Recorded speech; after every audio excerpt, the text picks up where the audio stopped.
అదేదో అప్పుడు అమ్మమ్మని ఎత్తుకెళ్ళిపోయి మత్తు మందు కొట్టేసి కళ్ళు మూసేసి గంతలు కట్టేసి పళ్ళన్నీ కరకరకర నవిలి మింగించేసేలాగా ఏర్పాటు చేశాడా?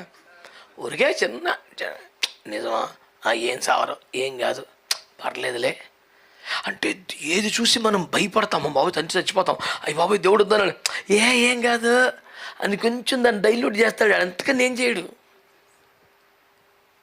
చాలా సీరియస్, అమ్మో దేవుడికి ఇష్టం, అమ్మో చేయకూడదు, అమ్మో అమ్మో అమ్మ బాబోయ్ అని ఏదైతే భయపడుతుంటామో ఏం కాదు పర్వాలేదంట అనిపించాడో అయిపోయింది కోటం. అందుకని ఒక దైవజనుడు ప్రసంగంలో చెప్పాడు, నేను చాలాసార్లు మీతో అన్నాను, సైతాన్యుడికి కూతురు ఉన్నారంటే పెద్ద కూతురు పేరు పర్వాలేదంట. ఏం చెప్పినా యాక్చువల్గా చేయకూడదు కానీ పర్లేదు. ఈ పర్వాలేదు కొంపలు ముంచేస్తుంది. రెండో కూతురు పేరు రేపు చూద్దాం అంటాడంట. ఎంత మహిమ కలిగిన ఉపదేశం చేయి, మంచి మాట రేపు నుంచి చేదు. ఆ రేపు ఎప్పటికీ తాజాగా ఫ్రెష్గా ఎప్పటికీ గోడ మీద రేపు నుంచి